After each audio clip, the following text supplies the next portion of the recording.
السلام علیکم ورحمۃ اللہ وبرکاتہ ان الحمد للہ نحمده ونستعینه ونستغفره ونعوذ باللہ من شرور انفسنا ومن سیئات اعمالنا من يهده الله فلا مضل له ومن يضلل فلا هادي له اشهد ان لا اله الا الله وحده لا شريك له واشهد ان محمدا عبده ورسوله اما بعد۔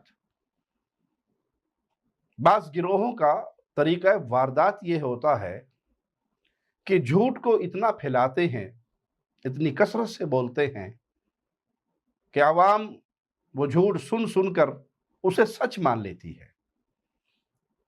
کچھ ایسا ہی ایک جھوٹا پروپیگنڈا یہ کیا گیا کہ خمینی کا انقلاب اسلامی انقلاب ہے، اور آج تک اس کے اندھے مقلد اسی انقلاب پہ چل رہے ہیں، جبکہ حقیقت یہ ہے کہ خود سبائی مذہب سے بغاوت کرتے خمینی اور اس کے چیلوں نے فرانس کے طیاروں پر اترتے ہوئے عالم کفر کی مدد لیتے ہوئے ایران میں خالصتاً ایک رافضی حکومت قائم کی، جس کا بنیادی مقصد سنی مسلمانوں میں سازشیں کر کے وہاں اپنی ٹیمیں تیار کر کے وہاں فساد پھیلا کر امن اور سکون کو برباد کرنا اور اہل سنت کے خون کو بہانا۔ ہم جو کہتے ہیں اللہ کی رحمت سے اس پہ دلائل کی انبار رکھتے ہیں، کسی کو یقین نہیں آتا تو شام میں بشار کے ساتھ مل کر خمینی رافضیوں نے جو کرتوت کیے وہ میڈیا آپ کو دکھا رہا ہے۔ بستیوں کی بستیاں اجاڑ دی، شہروں کے شہر اجاڑ دیے، لاکھوں شامی مسلمانوں کا خون بہایا، لاکھوں مسلمان بے گھر ہوئے، لاکھوں بچے یتیم ہوئے، بے سہارا ہوئے، اور یہ سارا کچھ کیوں کیا گیا؟ رافضی حکومت کو بچانے کے لیے۔ یہ کلپ آپ کے سامنے شام کی بربادی کے کلپ ہے، دیکھیے ذرا ان کو۔ یہ ظلم ہلاکو خان نے نہیں کیا، یہ خمینی اینڈ کمپنی نے کیا۔ حقائق جاننے والے یہ ساری باتیں، یہ ساری تفصیلات بیان کرتے چلے آ رہے ہیں، لیکن رافضیوں کا جھوٹ اتنے زوروں پر ہے کہ ان کے مکر و فریب میں لوگ گرفتار ہو جاتے ہیں اور وہ سمجھ بیٹھتے ہیں کہ نہیں، خمینی کا انقلاب ایک اسلامی انقلاب تھا۔ بڑے بڑے لوگ اس میں گمراہ ہو گئے۔ تو آئیے ان کے گھر کے بھیدی حسن یاری کا کلپ آپ کے سامنے رکھتا ہوں، جو روافض میں بھی ایک انتہائی گستاخ، بدتمیز، بد تہذیب، سبائی نرگسی رافضی ہے، لیکن اس نے بھی بہت سارے حقائق تسلیم کیے۔ ذرا سنیے یہ کیا کہتا ہے۔ آپ کو نظر نہیں آتا کیونکہ اس میں بعض ہوتا ہے نا، اپنی مظلومیت کا غلط فائدہ اٹھا کر، اپنی مظلومیت کا غلط فائدہ اٹھا کر اپنے سارے ان کے جو ادعا ہے ان کو صحیح ثابت کرنے کی کوشش کرتے ہیں۔ ہم مانتے ہیں کہ شیطان یاہو ٹرمپ انہوں نے غلط کیا، ایران پہ حملہ کیا، لیکن ایران کون سے صراط مستقیم پہ تھا؟ خامنی کون سے صالح آدمی تھے؟ یاری کی یہ گفتگو سن کے بے اختیار یہ کہنے کو دل چاہتا ہے کہ واقعی کذاب بھی کبھی کبھی سچی بات کر لیتے ہیں۔ تو یہ اس کذاب یاری کا سچ ہے کہ ایران اپنی مظلومیت کے سہارے اپنے باطل نظریات اور فسادات کو صحیح ثابت کرنے کی کوشش میں لگا ہوا، لیکن یہ ان کی اپنے رافضی کا اعتراف ہے کہ وہ صراط مستقیم پر نہیں ہے۔ مزید سنیے خامنائی کے بارے میں کیا کہتا ہے۔ جتنی اس کی برائیاں تھی کہ یہ لوگوں کو قتل کراتا ہے، یہ لوگوں کو جیل میں ڈالتا ہے، اور یہ تو ہمارے لیے یہ تو آپ جانتے ہیں کہ یہ بھائی قتل کراتا تھا، اپنے مخالفین کو یہ مارتا تھا، جان سے قتل کراتا تھا۔ یہ کون سا بھائی اس سے بڑا کہ کوئی جرم ہے کہ آپ ایک شخص اس کی تنقید کریں، آپ اس کو قتل کر دیں تنقید کے جرم میں، یا اس کو جیل میں ڈال دیں، اس کو آپ ٹارچر کریں جیل میں۔ یہ آپ کو ان کے گھر کے ملا کی، ان کے گھر کے ذاکر کی، ایسا ذاکر جو رسول اللہ صلی اللہ علیہ وسلم کے پیارے صحابہ اور آپ کی زوجات کی تکفیر کرتا ہوا نظر آتا ہے۔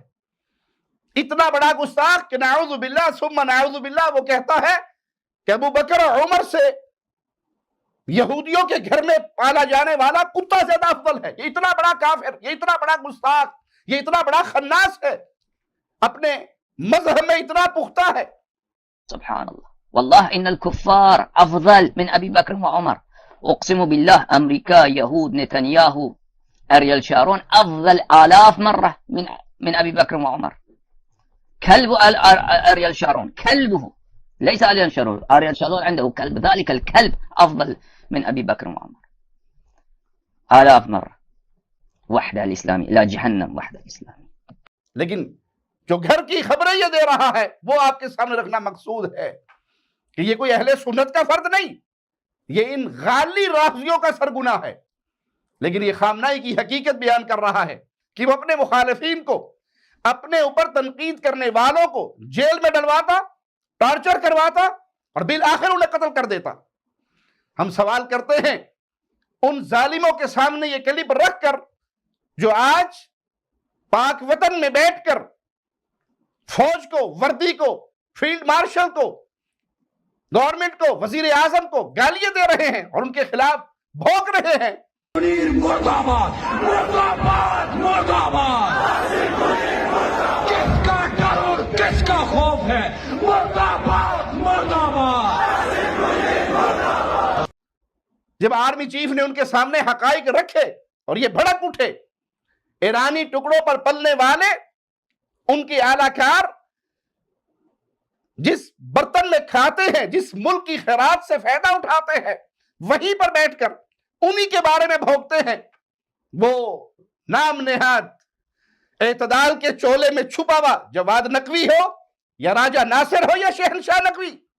ہم ان سے سوال کرتے ہیں کہ اپنے مخالفین کے ساتھ خامنائی کیا کرتا تھا؟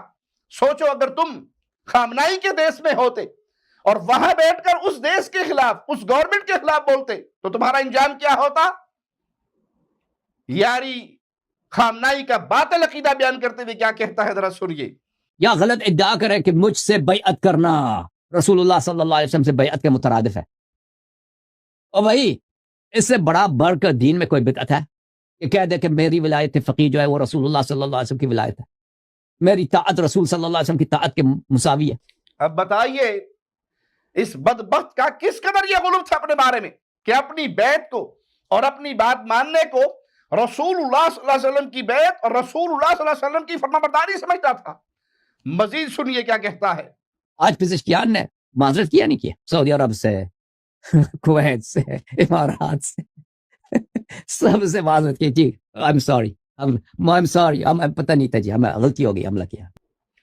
سوشل میڈیا پر سرگرم رافضیوں کو جب یہ کہا جاتا ہے کہ یہ جنگ اسرائیل نے شروع کی تو تم جواب پر اسرائیل پہ حملہ کرو، تمہاری ساری توپوں کا منہ بلاد اسلامیہ کی طرف اور امت مسلمہ کی طرف، بلاد توحید سعودی عرب پر تمہارے حملے، امارات پر تمہارے حملے، قطر اور کویت اور بحرین پر تمہارے حملے، بلکہ 85% تمہارے میزائل، تمہارے ڈرونز وہ امت مسلمہ کے ان ملکوں پر اٹیک کر رہے ہیں، اور 15%، 13% وہ اسرائیل پر جوابی کارروائی کر رہے ہیں. تو جواب میں شاہ سے زیادہ رافضی شاہوں کی وفادار یہ کیا کہتے ہیں کہ جب ایران پر حملے ان ملکوں سے ہو رہے ہیں تو پھر میزائل بھی انہی ملکوں پر مارے جائیں گے. اب ان کا یہ اپنا مایہ ناز رافضی یہ بتا رہا ہے کہ ایرانی صدر نے سعودیہ، امارات، کویت، قطر، بحرین اسلامی ملکوں سے معافی مانگی، معذرت کی، غلطی تسلیم کی. ایرانی صدر کا معافی مانگنا ان تمام جھوٹے پروپیگنڈا کرنے والے اور جھوٹ اور فریب پھیلانے والوں کا پردہ چاک کرتا ہے، کیونکہ واقعی اگر ان اسلامی ملکوں سے ایران پر حملے ہوتے تو یہ صدر معافی نہ مانگتا. ہماری نہیں مانتے، نہ مانو، اپنے گھر کے بھیدی کی تو مانو. مزید سنیے، وہ ایرانی سبائی انقلاب جسے لوگ دھاندلی کے ساتھ ایک اسلامی انقلاب باور کرواتے ہیں، اس کی حقیقت بیان کرتے ہوئے حسن یاری کیا کہتا ہے. دیا گیا کہ بھئی اور یہ کس نے کیا؟ یہ امریکہ اور برطانیہ نے کیا. خمینی صاحب کی سپورٹ ان کو فوراً دے دیا. اور شاہ نے خود مقرر، شاہ کا جب تختہ الٹ گیا، تختہ الٹنے سے پہلے، تختہ الٹنے کے بعد اس کے کئی ایک انٹرویوز ہیں، اس خود کہتا ہے کہ مجھے امریکہ نے آؤس کیا ہے، خمینی نے مجھے آؤس نہیں کیا، خمینی نے مجھے ریموو نہیں کیا. مجھے کس نے، میرا تختہ کس نے الٹ دیا؟ مجھے میرا تختہ امریکہ نے الٹ دیا. اور شاہ سے ہی کرا، شاہ سے ہی کرا. اور امریکہ نے اس کے ساتھ ساتھ جو شاہنشاہی فوج تھا ایران کا، جو سب سے مضبوط ادارہ تھا، اس میں بھی دباؤ ڈال دیا آپ شاہ کا سپورٹ چھوڑ دیں، اور فوج نے اعلان کر دیا کہ بھائی ہم اس معاملے میں نیوٹرل ہیں. یا فوج نے بھی شاہ کا ساتھ چھوڑ، فوج نے کیوں شاہ کے ساتھ چھوڑ دیا؟ اس شاہ کا اپنا فوج تھا. شاہ اگر فوج چاہتا نا، ایرانی فوج، وہ بہت مڈل ایسٹ میں سب سے پاورفل فوج جو تھا شاہنشاہی فوج تھا. اگر وہ چاہتا خمینی کبھی ایران نہیں آ سکتا، کبھی انقلاب پیروز نہیں ہوتا. اس نے جو یہ واضح اعتراف ہے اس سبائی رافضی کا کہ خمینی کا خونی انقلاب امریکہ کی مرہون منت ہے. یہ رافضی جو رسول اللہ صلی اللہ علیہ وسلم کی حیات طیبہ میں موجود امت مسلمہ کے ہراول دستے سے لے کر صحابہ کی مبارک جماعت سے لے کر آج تک کی امت مسلمہ کو ناسبی کہہ کر ایمان کی معرفت نہ ہونے کا تعین کر کے کافر قرار دیتے ہیں، زبردستی دشمنان اہل بیت بتاتے ہیں. حالانکہ اہل سنت میں کوئی دشمن اہل بیت نہیں ہے، سب اہل بیت سے محبت کرتے ہیں. اہل بیت کی محبت ہمارے ایمان کا جزو ہے.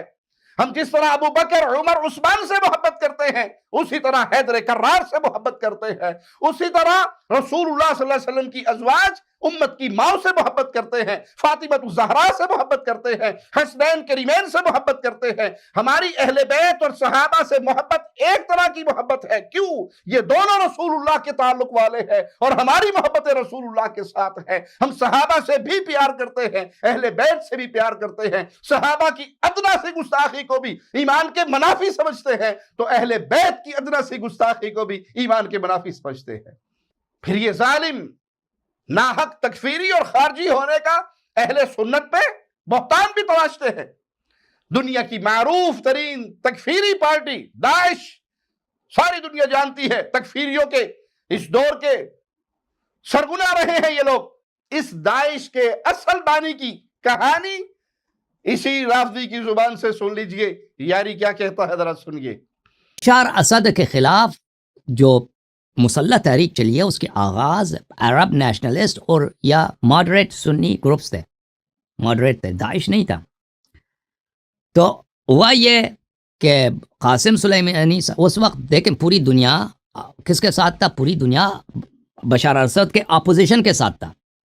مغربی ممالک، امریکہ، سب لوگ بشار اسد کی جو اپوزیشن ہے، یہ آزادی چاہ رہے ہیں، بشار اسد ایک ظالم حاکم ہے، اس کی سپورٹ کر رہے تھے. تو اس کو ختم کرنے کے لیے انہوں نے جو منصوبہ بنایا وہ بہت بریلینٹ منصوبہ تھا قاسم سلیمانی کا اور بشار اسد کا، کہ انہوں نے یہ کیا کہ ایک اپوزیشن انہوں نے بنا دی، خلق کر دی داعش کی. سن لیا آپ نے اس رافضی کا اعتراف کہ داعش بنانے والے یہ رافضی تھے. مقصود اس کو بہانہ بنا کر اہل سنت کے ملکوں کو اجاڑنا تھا. داعش کو اہل سنت کی بنائی ہوئی جماعت، اہل سنت کی بنائی ہوئی تنظیم نہیں تھی، اس کو بنایا ہی رافضیوں نے. یہ میڈ ان ایران پارٹی تھی. اور جتنے بھی یہ خوارج کے گروہ ہیں، جب اس کی تاریخ کو دیکھیں گے تو یہ رشتہ ان کا واپس انہی روافض کے ملک سے جا کر جڑے گا. مقصد کیا تھا کہ ان کو بہانہ بنا کر بشار کا دفاع کیا جائے. مسلمانوں کا قاتل قاسم سلیمانی اس معاملے میں بشار کا حلیف تھا، اتحادی تھا. مزید سنیے یاری کو. ایک انٹرویو ہے اس کا عبد الحلیم خدام کا، جو لوگ جانتے ہیں عبد الحلیم خدام کا، آپ سرچ کریں گوگل پہ عبد الحلیم خدام. بشار اسد کے والد صاحب حافظ الاسد کے بہت طویل سالوں تک اس کے فارن منسٹر تھے. جب حافظ الاسد کی وفات ہوئی ہے پھر بھی وہ بہت بڑے عہدوں پہ تھے، کبھی وائس پریزیڈنٹ ہوتے تھے، کبھی پرائم منسٹر ہوتے تھے شام میں. تو وہ ان کے انٹرویو ہے، وہ بعد میں وہ پیرس میں چلے گئے تھے، وہاں پہ وہ ریٹائر ہو. وہ کہتے تھے کہ داعش کو، وہ ان کے یہ الفاظ نص ہیں، وہ عربی زبان میں ان کا انٹرویو ہے. وہ کہتے ہیں کہ مجھے پتہ ہے کہ میں کیا کہہ رہا ہوں، لوگ شاید یقین کریں یا نہ کریں، مجھے پتہ ہے کہ میں کیا کر رہا ہوں. داعش کو ایران نے شام میں لایا ہے، وہ خود ان کے نص الفاظ ہیں. تو داعش کو کیسے لایا؟ ان کا ایک بریلینٹ پلان یہی تھا کہ اپوزیشن کو ختم کرنے کے لیے، اپوزیشن کو ایسی اپوزیشن ہم خلق کریں کہ جس کی کوئی حمایت نہ کر سکے. تو انہوں نے کیا کیا؟ داعش کو خلق کیا. بات بڑی واضح، یاری کا اعتراف بڑا مضبوط کہ دنیا کی رائے بدلنے اور اپنے حق میں لانے کے لیے ایران کے ایک شیطان صفت لیڈر قاسم سلیمانی نے بشار کے ساتھ مل کر منصوبہ بندی کی اور داعش کو وجود بخشا، جنہوں نے ایرانی منصوبوں کے مطابق انتہائی شدت کا مظاہرہ کیا تاکہ لوگ ان کی خطرناکی کو دیکھ کر بشار کو اسے بہتر سمجھے اور اس کی سپورٹ کریں، اور اس کو بہانہ بنا کر پھر لاکھوں سنی مسلمانوں کا شام میں، عراق میں، یمن میں خون بہایا. مزید سنیے یاری کیا کہتا ہے. وہاں پہ جنگیں ہوتی تھی نا سپاہی شام میں، بشار اسد کی فورسز فوکس کرتی تھی نیشنلسٹ گروپس پر اور لبرل گروپس پر، ماڈریٹ گروپس پر. بشار داعش کے خلاف نہیں لڑتے تھے تاکہ داعش مضبوط بن جائے. تو داعش اس طرح اسٹرانگ بن گیا. داعش اسٹرانگ بن گیا اس وجہ سے کہ بشار اسد اور قاسم سلیمانی صاحب کے لیے یہ مفید تھا کہ عراق میں شام میں بشار اسد کا اپوزیشن ایک ایسا اپوزیشن ہو جس کی کوئی سپورٹ نہ کرے، اور یہی ہوا. داعش ایران کے لیڈروں کی بنائی ہوئی تنظیم تھی، بظاہر سنی اور جھوٹ کی نسبت سلفیت کی طرف کرنے والی، سلفیت کا جس سے دور کا تعلق نہیں، سنیت کا دور کا تعلق نہیں. حقیقت میں یہ خدام تھے، یہ پیداوار تھے، ایرانی ٹکڑوں پہ پلنے والا گمراہ گروہ تھا جن کا مقصد ایران کے مفادات کا دفاع کرنا. یہ ان کا مکر و فریب، یہ ان کا دھوکہ تھا کہ اہل سنت کا نام استعمال کرتے تھے تاکہ اہل سنت بدنام ہو اور ایران کے مفادات کا دفاع ہو. حسن یاری انکشافات کا سلسلہ جاری رکھتے ہوئے مزید کہتا ہے، ذرا سنیے. قاسم سلیمانی دیکھیں، قاسم سلیمانی جو ہیں وہ حقیقت میں داعش کو شام میں لانے والا خود قاسم سلیمانی تھا، اس کے اور القاعدہ کو بھی عراق میں لانے والا خود قاسم سلیمانی تھا. دنیا کے مسلمانوں کو خبردار اور ہوشیار ہو جانا چاہیے کہ ایران اور رافضی امت مسلمہ کے لیے آستین کے ساتھ ہیں. یہ اپنے مقاصد کے لیے لاکھوں مسلمانوں کا خون بہانے، ان پہ ظلم و ستم ڈھانے سے ذرا نہیں ہچکچاتے. در حقیقت یہ انسان نما شیطان انسانیت کے لیے باعث ننگ و عار ہیں. ان کے ظالم مجرم جہاز میں بیٹھتے ہوئے اعلان کرتے ہیں کہ ہم نے شام پر اس وقت تک بم برسانا ہے جب تک ایک سنی بھی زندہ رہے گا. یہ سنیوں کا خون پینے والے جانور جنہوں نے ہلاکوں کی تاریخ کو بھی مات دے دیا اور مسلمانوں پر وہ ظلم و ستم ڈھائے، اور ان داعشیوں کو سپورٹ کرنے والے، ان کی مدد کرنے والے، ان کی پلاننگ کرنے والے، ان کے دھاگوں کو ہلانے والے، ان کی ڈور چھیڑنے والے، وہ یہی رافضی ایرانی لیڈر تھے. مزید سنیے یاری کو. اس نے بڑی خیانت کی ہے شیعوں کے ساتھ، بڑی خیانت کی ہے شیعوں کے ساتھ، اور اس کے جرائم میں ایک جرم یہی ہے کہ سامرہ میں عسکریین علیہم الصلاۃ والسلام کے قبہ مبارک کو جو اڑایا گیا ہے اس میں ایران ملوث ہے. یہ ہیں ظالم لوگ جو مسلمانوں میں فتنے برپا کرتے ہیں، ایسی قاتل پارٹیاں بناتے ہیں جو مسلمانوں میں قتل عام کرے، جو مسجدوں میں دھماکے کریں، عبادت خانوں میں دھماکے کریں، انسانیت کو، نسلوں کو، کھیتیوں کو برباد کریں. اللہ سے دعا ہے ان ظالم فسادیوں سے اللہ امت مسلمہ کی حفاظت فرمائے، ہمیں زندہ رکھے تو ایمان کی بہترین حالت میں، موت دے تو اس حال میں مولا ہم سے راضی ہو، ہم اپنے اللہ سے راضی ہو. اقول قولی هذا واستغفر الله لي ولكم ولسائر المسلمين.